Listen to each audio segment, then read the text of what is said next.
Mesdames et messieurs, bonjour et bienvenue dans cette nouvelle édition de notre journal de JO Radio, dans laquelle nous allons aborder Paris à l'heure de la flamme olympique, étapes 57 et 58. L'arrivée des délégations d'étrangères en France à quelques jours du début des Jeux Olympiques pour les préparations. Circulation routière à Paris, une voie olympique interdite aux automobilistes pour faciliter la circulation qui risque d'être très dense.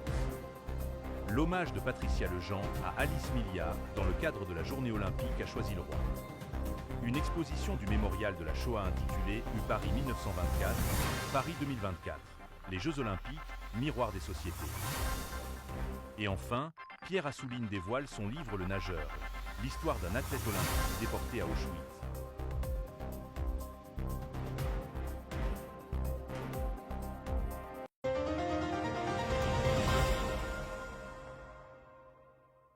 Paris à l'heure de la flamme olympique, étapes 57 et 58.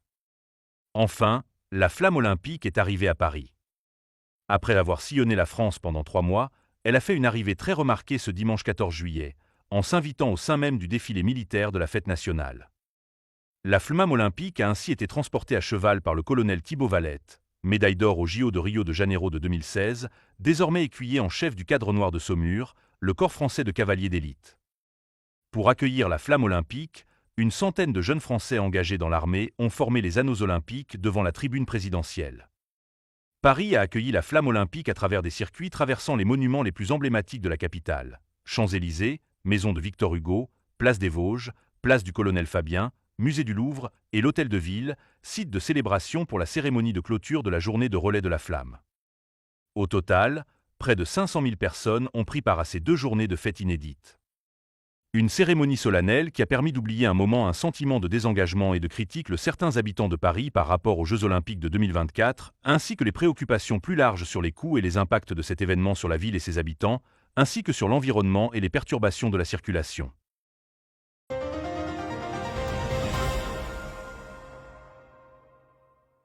Arrivée des délégations étrangères en France. Les Jeux Olympiques commencent dans 10 jours. Les premières délégations étrangères arrivent en France. Les premiers athlètes font leur apparition sur le sol français.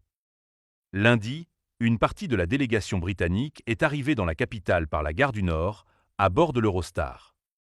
À Mulhouse, 135 athlètes de la délégation panaméricaine, venus de 31 pays différents, République dominicaine, Équateur, Haïti, Mexique, sont également arrivés.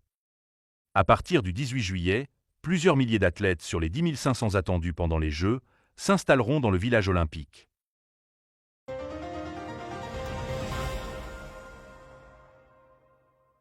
Circulation routière à Paris, la voie olympique.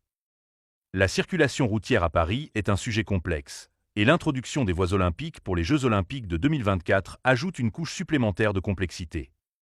La voie olympique est une voie réservée créée spécialement pour faciliter les déplacements des athlètes, des officiels et des médias pendant les Jeux Olympiques et Paralympiques Paris 2024.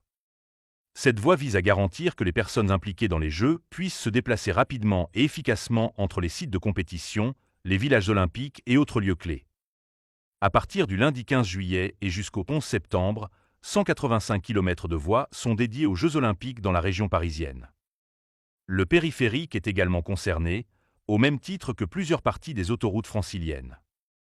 Des contrôles seront effectués par des agents ou par des radars automatiques qui scannent les plaques d'immatriculation sur le périphérique. Gare aux tricheurs, une amende de 135 € peut sanctionner les abus de cette voie olympique. Les résidents pourraient faire face à des temps de trajet plus longs et à des embouteillages accrus. Bien que la mise en place de la voie olympique présente des défis pour la circulation à Paris, elle est essentielle pour le bon déroulement des Jeux olympiques. Une planification minutieuse et une communication efficace seront cruciales pour minimiser les impacts négatifs sur les résidents et les visiteurs.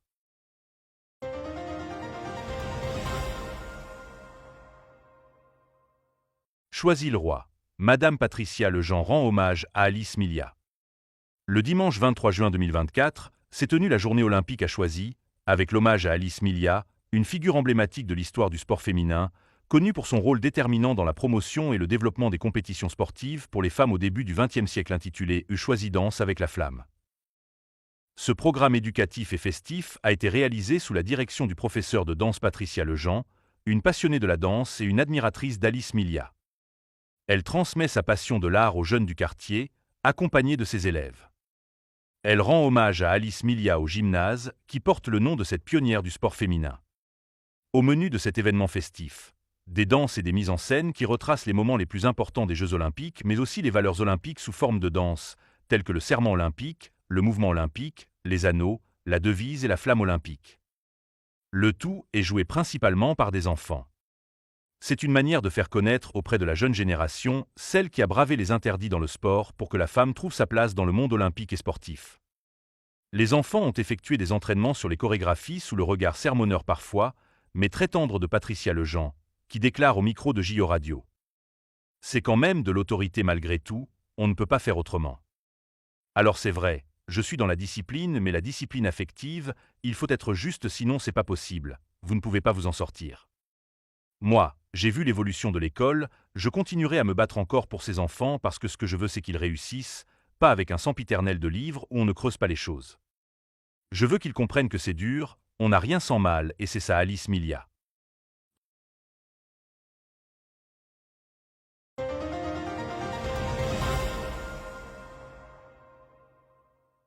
Cette journée, c'est une journée olympique à la mémoire d'Alice Milia. On lui rend hommage au gymnase Alice Milia, justement, à Choisy-le-Roi. Dans cette journée, on avait des Parisiennes et des Choisiennes. Belle journée avec de l'intergénération, comme vous l'avez vu, puisqu'on avait toutes les classes d'âge. Et encore, on n'a pas les plus âgés, puisque sur Paris, j'ai les seniors vraiment très âgés. Et l'année dernière, j'ai fêté les 100 ans d'une élève quand même. Oui. Qui était de 1922, premiers Jeux mondiaux d'Alice Milia. C'est comme ça aussi que j'ai découvert Alice Milia, parce qu'en fêtant les 100 ans d'une élève, j'ai voulu lui faire un livre. Et j'ai cherché 1922. Et je suis tombée sur les premiers Jeux mondiaux préparés par Alice Milia. C'est comme ça aussi que je l'ai vraiment découvert, que j'ai lu son livre, ses livres. Voilà. Donc cette journée, c'est vraiment un grand honneur à Alice Milia, et c'est pour ça que je voulais être ici, parce qu'elle s'appelle Alice Milia. Il y a d'autres gymnases Alice Milia, d'autres centres qui pourraient après nous faire voyager. Donc c'est vrai que cette journée va beaucoup. C'est super que vous soyez là, c'est super qu'on ait un photographe de la mairie, c'est super qu'on ait plein de photos. Alice Milia est née en 1887, dans la période Belle Époque, ou non, 1884 précisément, période Belle Époque. Et il se trouve qu'elle était dans les temps de guerre, ce qui a permis aux femmes de se libérer, parce que les hommes étant sur le champ de bataille, c'est comme ça l'histoire. Elles étaient obligées de travailler comme des hommes. C'est en Angleterre qu'elle a permis ce développement de sport collectif. Elle est revenue en France après, où elle s'est battue contre M. de Coubertin, lui et ses amis. Et elle a su démontrer que les femmes pouvaient se mettre en short, courir. Elle a été appelée incorrecte. Donc elle faisait partie de la bande des incorrectes. Et les incorrects, c'était les femmes rebelles, on va dire. Les femmes qui osaient et qui, quand elles se mettaient en short, elles étaient vraiment incorrectes. Enfin voilà, ça se fait pas. Et donc elle a progressivement incité d'autres femmes. Mais il faut quand même dire qu'en 1957, quand elle est partie, elle n'a pas fini dans la gloire qu'elle aurait dû avoir. Elle a fini dans l'anonymat, on va dire. Alors, moi, je suis au gymnase Alice Milia et je suis très contente d'être ici. Et je pense que j'ai tenu ma promesse du jour, me donner à fond pour mes spectacles. Et j'aimerais tellement recommencer juste pour le plaisir, parce que ça m'a rendue très heureuse d'être ici et de danser devant un public dans un grand gymnase, très grand gymnase. Donc j'ai adoré, voilà. Alors moi j'ai adoré cette journée avec Patricia. Donc cette journée est en honneur de Patricia. Je suis très contente qu'on fasse ce spectacle dans ce gymnase, puisque comme ce spectacle était en honneur, c'était pour honorer Alice Milia. Alice Milia, c'était une femme qui s'est battue pour que les femmes fassent du sport, les Jeux olympiques. Et Et je suis très heureuse qu'elle ait fait ça et je la respecte totalement. Voilà. Pour moi, c'était bien puisqu'on s'est surpassé et on a rendu hommage à Alice Mia. C'est qui Alice Mia? C'est une femme qui s'est battue pour qu'on puisse jouer aux Jeux Olympiques. Pour que les femmes Oui. Et voilà. Bonjour, je m'appelle Paola et j'étais très contente d'être avec Patricia cette année parce qu'elle m'a appris plein de mouvements et le spectacle était très beau. Bonjour, j'ai adoré ce spectacle avec Patricia. On a un peu improvisé la fin de notre spectacle. J'étais avec 4 personnes, donc Yasmine et il y avait 3 autres personnes. On a vraiment improvisé parce qu'on n'a pas eu le temps de terminer et voilà. Bonjour, je m'appelle Emma. Aujourd'hui, ça a été une journée très mouvementée car on n'a pas aussi eu le temps de terminer notre spectacle car en une semaine, c'était un peu dur. Mais j'ai beaucoup aimé cette journée.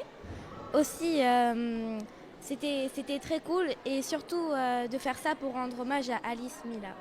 Alors bonjour, je m'appelle Sarah Zrudette, j'ai 15 ans et aujourd'hui on a présenté le spectacle La Choisie le rat, Choisie danse avec la flamme. Alors nous on fait de la gymnastique rythmique avec Patricia Lejean presque tous les jours de la semaine et c'était trop bien. Aujourd'hui on a rendu hommage à Alice Mia dans le gymnase, justement Alice Mia, et elle était une femme qui s'est battue pour que les Jeux Olympiques, pour que les femmes jouent pendant les Jeux Olympiques. Donc c'était l'idée de Patricia de lui rendre hommage et ce fut une très bonne idée car on s'est vraiment amusé pendant ce spectacle. On a donné tout ce qu'on pouvait et on s'est vraiment donné à fond.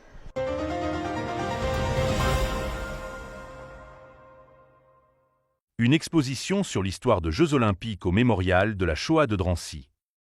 Du dimanche 4 février 2024 au dimanche 1er décembre 2024, le mémorial de la Shoah de Drancy propose une exposition gratuite en lien avec les Jeux Olympiques de Paris 2024. Cette exposition explore l'histoire des Jeux Olympiques, de leur renaissance en 1896 à aujourd'hui, en mettant en avant non seulement les idéaux de fraternité et d'excellence, mais aussi les moments où les Jeux ont été utilisés à des fins politiques et discriminatoires, telles que les luttes contre le racisme, l'antisémitisme, les discriminations de genre et les droits des minorités. Organisée en sections thématiques, l'exposition présente des périodes et événements marquants des Jeux Olympiques, comme les Jeux de Berlin en 1936 sous le régime nazi. L'exposition vise à sensibiliser les visiteurs aux enjeux historiques et actuels des luttes contre les discriminations, tout en célébrant les valeurs positives des Jeux Olympiques comme le salut des athlètes afro-américains Tommy Smith et John Carlos en 1968, pour illustrer l'impact des gestes symboliques sur les mouvements sociaux, mais aussi quelques athlètes juifs déportés. L'exposition les Jeux Olympiques, miroir des sociétés, invite à réfléchir sur le passé pour mieux comprendre le présent et envisager un avenir plus juste. Alors que Paris se prépare à accueillir les Jeux Olympiques de 2024, cette rétrospective rappelle que le sport peut être un puissant vecteur de changement social, soulignant l'importance de la lutte contre la discrimination et l'intolérance. N'hésitez pas à visiter cette exposition pour découvrir l'histoire des Jeux Olympiques sous un nouvel angle et honorer ceux qui ont combattu pour la justice et l'égalité.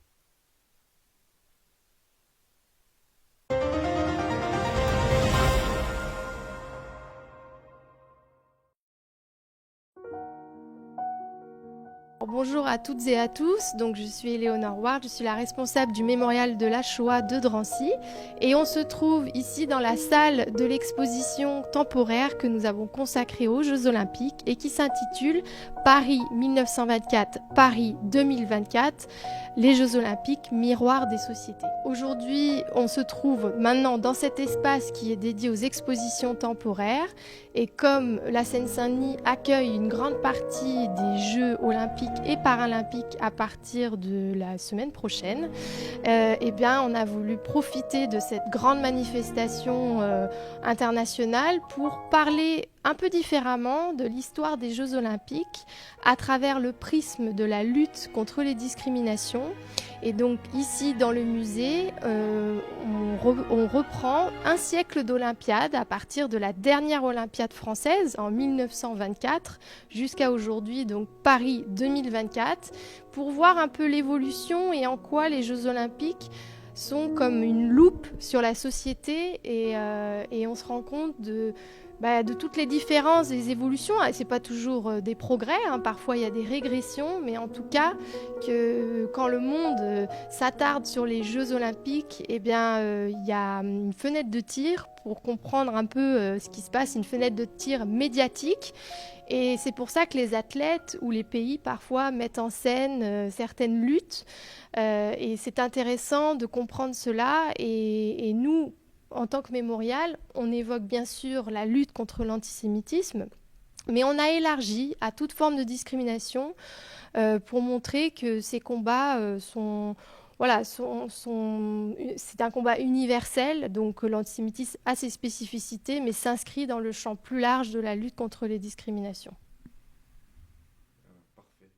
Il y a des athlètes qui ont été victimes de la persécution juive pendant la Seconde Guerre mondiale. Et dans l'exposition proposée au Mémorial de la Shoah de Drancy, on a créé quelques panneaux qui parlent de ces athlètes et notamment de ceux qui ont été internés au camp de Drancy. Et il y en a deux qui sont célèbres, qui sont un peu plus célèbres, on va dire, que les autres. Le premier, c'est donc Alfred Nakache, qui est un nageur qui a eu une carrière formidable, mais qui a été effectivement victime de la persécution envers les Juifs et il a été déporté à Auschwitz avec sa femme et sa fille. Il a perdu sa femme et sa fille. Lui, heureusement, il a survécu et il a même continué sa carrière après la Seconde Guerre mondiale. Et donc c'est vraiment une force de résilience. Mais il a été évidemment durablement impacté par ses pertes et puis par le traumatisme qu'il avait vécu. Et un autre athlète qui est très connu, c'est Young Perez, qui est un boxeur d'origine tunisienne. Et lui, malheureusement, il est décédé à la toute fin, en fait, pendant les marches de la mort. Il est mort parce qu'il était épuisé. Et c'était un athlète formidable. Il y a des bandes dessinées qui traitent de son parcours. C'est vraiment pareil, une force de la nature, quelqu'un qui était passionné par son sport. Et les deux se sont d'ailleurs croisés, Nakache et Young Perez. Donc pour cette exposition, on avait trois commissaires qui ont participé à cette exposition. Paul Dietschi, qui est professeur d'histoire contemporaine à l'Université de Franche-Comté, qui est vraiment un grand spécialiste de l'histoire du sport et de l'olympisme, donc qui a dû apporter tout son savoir sur l'olympisme et l'histoire de l'olympisme.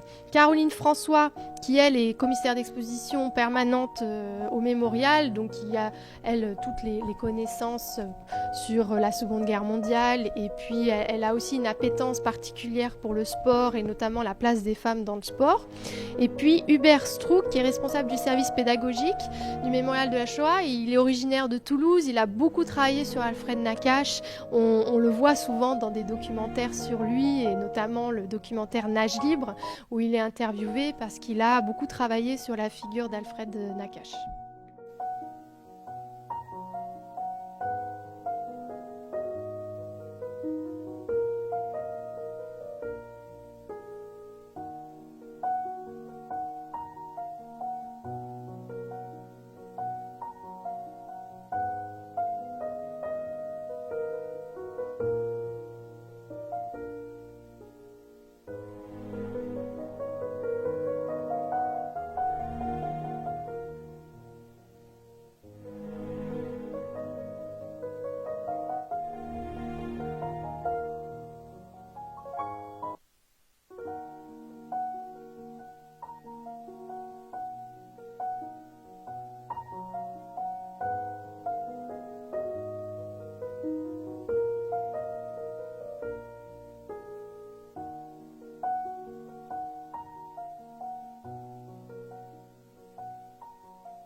Pierre Assouline dévoile Le Nageur, une ode à la résilience et à l'histoire.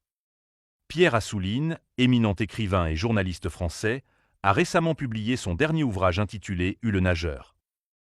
Ce livre captivant plonge les lecteurs dans l'histoire poignante d'Alfred Nakache, un athlète juif d'Algérie dont la vie fut marquée par la tragédie de la Seconde Guerre mondiale.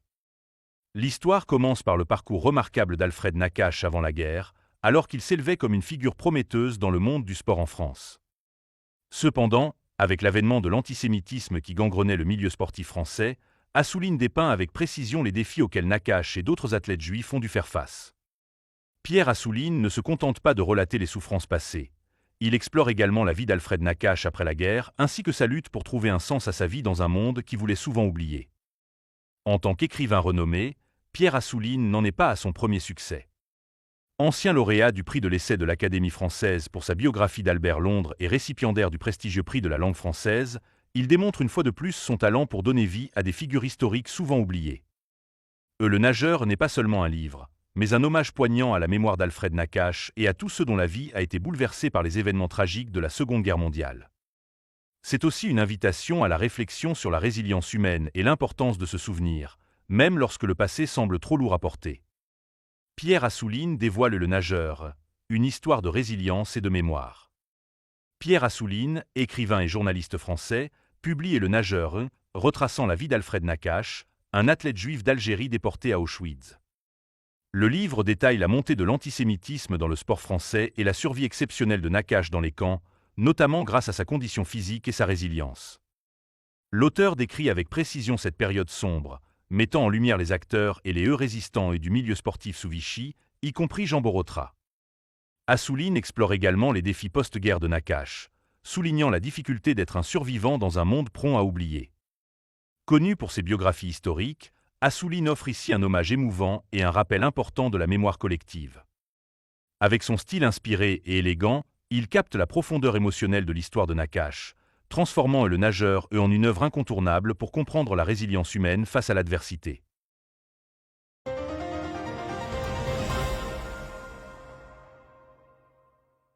C'est un homme qui a été très connu, mais enfin les gloires, ça passe vite, hein. Et ce qui m'a attiré, c'est à la fois, évidemment, sa notoriété, son palmarès extraordinaire, mais surtout ses qualités humaines qui le distinguent de beaucoup d'autres sportifs de haut niveau. Et c'est ça qui m'a attiré vers lui. Et puis, bien sûr aussi, la résilience qu'il a faite quand il est rentré des camps et qu'il a réussi à remonter à la surface, si je puis dire, pour reprendre l'entraînement et se battre à nouveau. Et redevenir un grand champion. C'est le seul athlète de très haut niveau qui a participé à 2 Jeux olympiques et entre les deux, qui a été déporté dans un camp de la mort. Il n'y en a pas d'autres.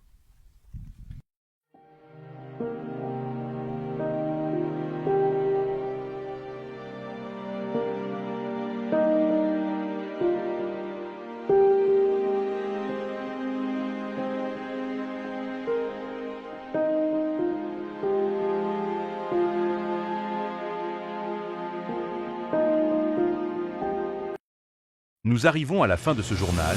Merci pour votre attention et à bientôt pour de nouvelles informations sur Géoradio, la radio associative des Jeux Olympiques et Paralympiques de Paris 2024.